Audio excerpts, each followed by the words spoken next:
Gold hub తాకట్టులో ఉన్న బంగారాన్ని విడిపించి కొనబడును. అదే రోజు ఆన్లైన్ ధరకు కొని డబ్బులు ఇవ్వబడును. హలో చెప్పు.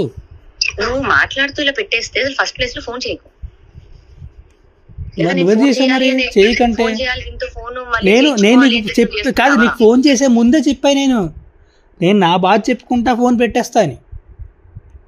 ఎందుకంటే నా బాధ ఎవరికి చెప్పుకోలేను కదా, నాకు ఎవడో లేడు నీ వల్ల, నీ పుణ్యం అని చెప్పి.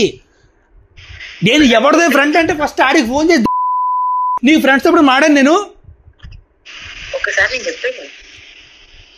వద్దురా ఇవన్నీ వద్దు. ఇప్పుడు కూర్చొని నాకు కదా ఏ రోజు లేదు కదా, ఇప్పుడు కూడా లేదు కదా. వద్దు మరి నా బతుకునవచ్చు కదా. నిన్ను ఎక్కడ ఇప్పుడు కూడా లేదు కదా, మరి నేను ఎక్కడ ప్రాబ్లం చేశాను నీకు? నేను ముంబై వెళ్తున్నాను అంటే నేను వద్దన్నానా? వద్దు అని నా ఆపేసి చెప్తా, నేను నీకు చెప్తా. నేను మాట్లాడుతున్నప్పుడు 1 minute ఆగి వింటే చెప్పు.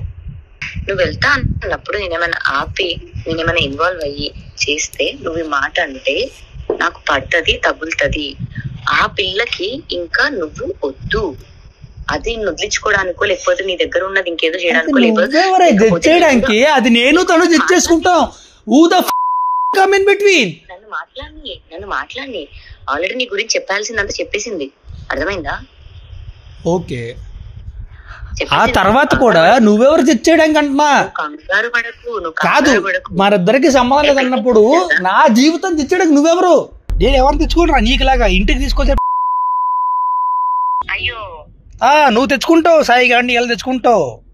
సాయి గారిని ఆడొక్కడే అది నేను ఒప్పుకుంటా. అండ్ ఆ విషయాల్లో కూడా తప్పట్లే ఎప్పుడు కూడా. కానీ ఈ విషయంలో ఎంత కాల్ చేసే చూడు తీసుకుందా